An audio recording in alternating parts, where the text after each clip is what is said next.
Welcome back to another Tutto Posto podcast. Things are a little different today. It is just me, Michelangelo. Paul is setting up some in-home things, being a handyman. So he says Beef is taking part of a fantasy draft for some random league that he was just informed of. So he had to back out. Steve, same thing, has a fantasy draft. Supposedly might be canceled. He just texted me about 5 minutes ago, but he has not responded since. So I figured I'd just carry on and get this going before it gets too late. But yeah, it's transfer deadline day, and a lot has happened. Deemed as one of the most historic and wild transfer windows in history. One of the most wild transfer deadline days. A lot happened.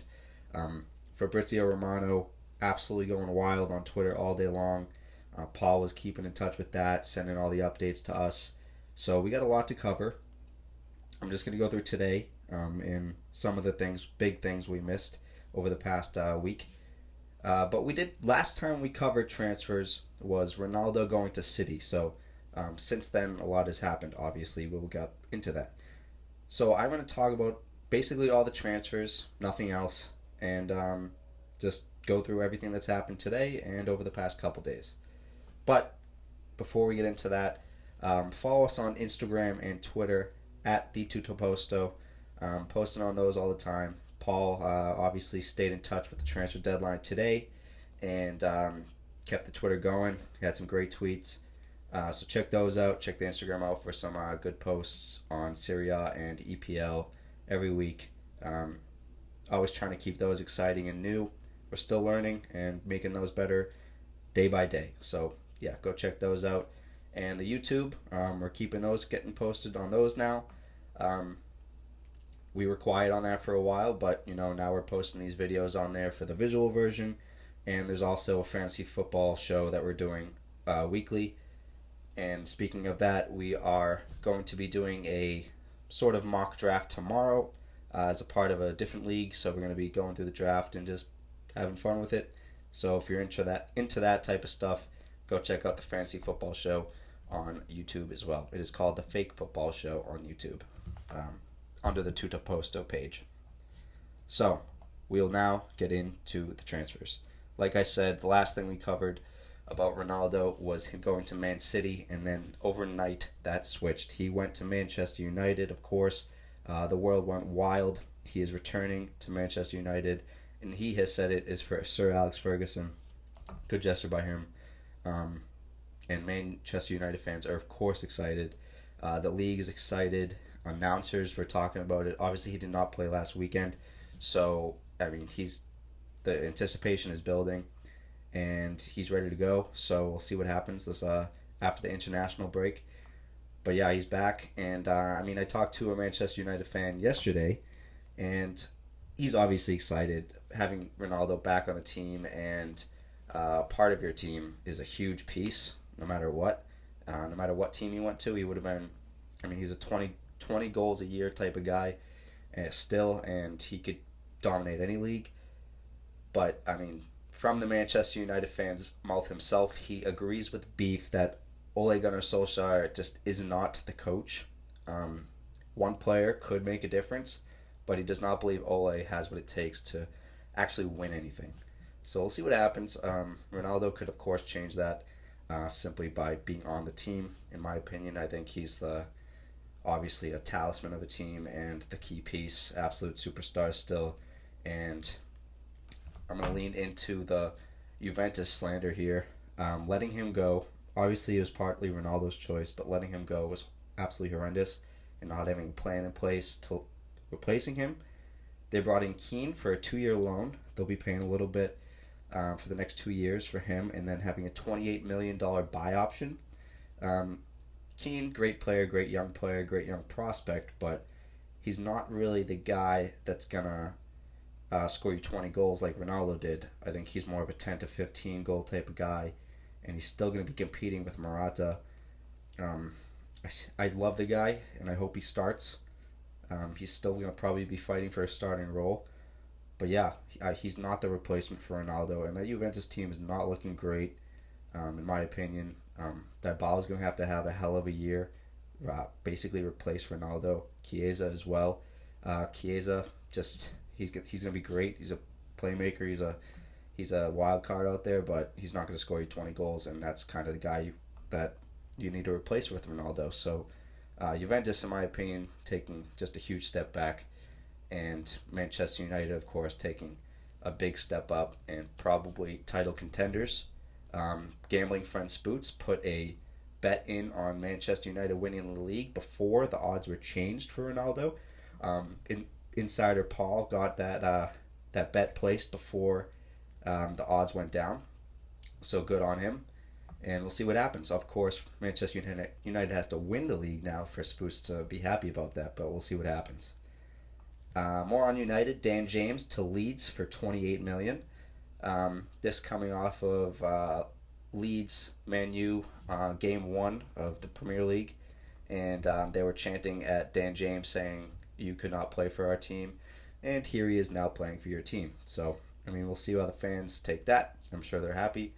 Darren James, just a speedy winger, midfielder type of guy. That's about it. If he could supply some balls into the middle and get behind the defense, that's his type of role.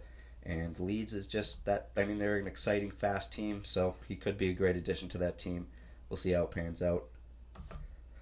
And then some more big news, I'd say, for another big team is Real Madrid signing Camavinga for $31 million. Great deal. Camavinga was set to leave Rennes, and he did. PSG was in the running at one point, and the price just kept dropping. I think $40 million was the original price, and he was certain to leave, and Rennes did not want to lose out on that money, so they sold him to Madrid. Great buy for Madrid. Promising young French midfielder, and of course, Madrid is a great place to go. Hopefully he gets some starts and works his way into that team, but we'll see what happens. He's going to be an exciting prospect for Madrid in the near future. And then Mbappe.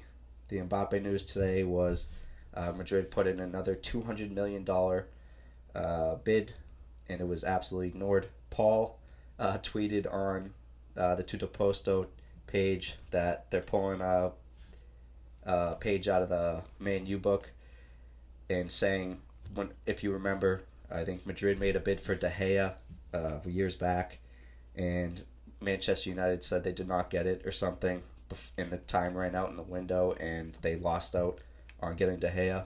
So that's just basically what Paul said on Twitter today. So yeah, nothing with Mbappe. He's staying, and PSG looking like an absolute powerhouse, of course, still. But Mbappe will likely be leaving or being agreed to in the January window. PSG does not want to lose out on selling Mbappe and getting any money for Mbappe. I'm assuming the price might go down a little since his contract is going to have less on it, but we'll see what happens with that. Mbappe is definitely going to be at Madrid by next summer. And more on La Liga, some big news, I'd say, is Griezmann returning to Atletico, the 2020-2021 champions. That's a huge piece for Atletico, in my opinion. Great player, Griezmann. Unfortunately, just had a bit of a down couple years at Barcelona. It was a weird move to begin with, and he never really molded well with Messi. Messi, of course, leaving now, and Griezmann is on his way out too. I'd say Barcelona was looking good. Depay's having a great year, but Griezmann leaving is going to probably change a couple things, and we'll see what happens with Barcelona. But Atletico looking good, and adding that piece back to the team. I'm sure he's going to fit right in with that team, just like he was before, and should be exciting. We'll see how that's a snake move going back. If we're going to talk about being a snake, is Griezmann a snake? Let us know. I'll ask Paul and everything. We'll see what they think, but I'm sure they'll think he's a snake. And more on Atletico, Saul to Chelsea was official. This kind of came late, the past couple days. Chelsea finally secured Saul on a 1-year loan with a $40 million option to buy, I believe, next year. So it's a 1-year loan, $40 million option to buy at the end. I'm sure they'll trigger it. He's a 27-year-old midfielder, about to turn 27.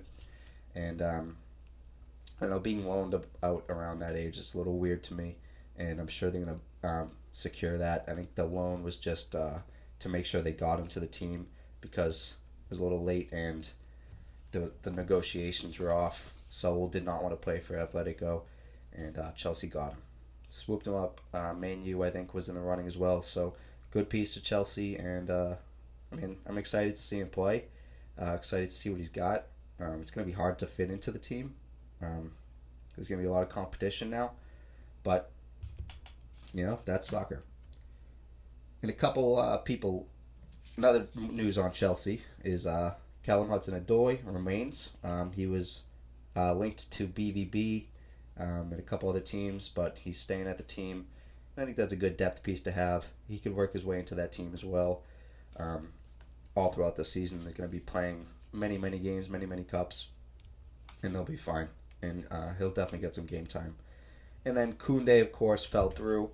I think some of the Chelsea bids were around 50 million, and Sevilla wanted 60 or more, so that just didn't happen. Maybe they'll be in touch over the winter or next summer, but we'll see what happens. I mean, I don't think Chelsea needed him, but they wanted him. He's a young French defender, very promising, but maybe a replacement for an aging Thiago Silva, who's doesn't have all the minutes in him, but still, Chelsea's defense is looking great.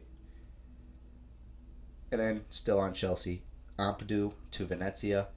I think this is a great loan move to the Serie A. He signed a 2024 contract extension before being loaned out. Venezia is a very, very young team, newly promoted in Serie A. And Serie A, as we know, is a great place to be developed as a defender. Is Venezia the team to be at? Maybe not. But they're still a Serie A team. They still have that in their blood. And I'm a fan of Venezia. This podcast is a fan of Venezia. They're looking great. They've signed a bunch of American internationals. And we're excited to see them play. A lot of people have them not doing well because of how young they are. Adding Ampadu just adds to that youth. He's a very young player still, even though he's been loaned for years. And I'm excited to see him play. Finally at a team, and that we can watch, especially now that it's on CBS. Doing a great job with Serie A in general, and being able to watch the Venezia game, and him playing. Hopefully, I think he'll be a starter. Will be exciting. And Bakayoko back to Milan. Great buy from Milan. Great addition to the team. Steve's favorite to win the league. I know a lot of us have them doing well. That team's looking good. Absolutely dominated last weekend. Tonali with a great free kick goal that Paul called out. So that's a great addition to that team. Good depth, especially with Kesse injured at the moment. That'll be a great addition. And then some Arsenal news. This is for Beep. Beep, if you're listening, how you doing? Tomiyasu to Arsenal from Bologna, 18 million, absolutely great buy. This is what Arsenal needed. He is a center back with right back experience, so Arsenal needs a right back. Beef's been saying it all window. He said it on Gunnar Beef's episode that was posted this morning. So go check that out on Instagram and YouTube. Yeah, they needed a right back. And Bellerin just left to Real Betis. So they replaced him right away. I'm assuming that he's going to be starting at right back. He might be starting at center back with all the injuries they have at the moment. But he's going to be a right back at one point. And yeah, that's a great addition to the team. And he's been very good in Serie A. So, Beef, congratulations. That's a great get and a great addition to the team. Just in general, yeah, he's a good player. Willian leaves for Corinthians. He terminated his contract and then signed for Corinthians today. Congrats to him. Historic career in the Premier League. And I'm sure he's going to be having fun in Brazil and back in his home country. And I said Bellerin obviously left for Real Betis. They finally offloaded him. Tottenham, Serge Aurier terminated his contract. So he wasn't playing this year, and didn't look like he was going to fit his way into that team. Greg Hopp, Spurs analyst, said the same stuff. He just hasn't really panned out, and it shows. He terminated his contract. He is without a club at the moment. I'm sure he'll be signed. He'll be a good player somewhere, but he just didn't fit at Spurs the past couple of years. And then Crystal Palace got some last day deals done. Steve wanted more, but they ended up getting Hudson Edouard from Celtic, 23-year-old forward. Exciting French talent, and Steve will be happy with that. They've got a lot of forwards, but not maybe the pieces they need. So, just adding these guys one after another is going to help, and you play the players that want to fit the system that Vieira wants to play, and having that depth and being able to change certain things or where players should be playing. Zaha's been a little quiet, so maybe this changes things, allows him to go somewhere where he wants to play exactly. I said it the other day, Zaha's been a little quiet. Steve agreed, and maybe this will change it. Adding depth and being able to switch around some things might be helpful, especially with some of the injuries they have. And then they were rejected. Boga rejected them from Sassuolo, a good left wing player. Would have been a good addition. Would have been interesting to see him play in the Premier League, and especially on such a young and kind of new, fresh team with Crystal Palace. But he rejected, and he's going to be staying in Serie A. I think that's good for Serie A in general and for Sassuolo, because Sassuolo lost Locatelli, of course, earlier in the window, and that would have been a tough hit to lose him too. Sassuolo, if you don't know, is a pretty solid team. They got Domenico Berardi, Caputo, Boga. They had Locatelli, but yeah, they got some talent, and to lose him would have been a tough hit to continue to strive in Serie A. They're a fun team to watch and a pretty solid team. So I'm glad he stayed.